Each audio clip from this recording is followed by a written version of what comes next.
ভবিষ্যতের এক শহর যেখানে সবকিছু নিয়ন্ত্রণ করে একটি শক্তিশালী স্যাটেলাইট। হঠাৎ এক রহস্যময় অলৌকিক শক্তি স্যাটেলাইটকে ধ্বংস করার চেষ্টা শুরু করল। রোমানের কাছে ছিল একটি গোপন প্রযুক্তি, রোবোটিক শক্তির সিউট।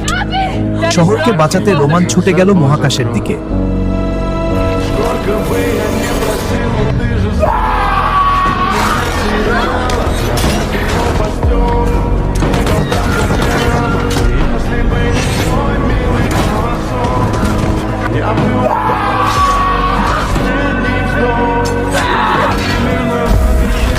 রোমান তার শক্তি দিয়ে স্যাটেলাইটকে ধ্বংস হওয়া থেকে বাঁচিয়ে দিল।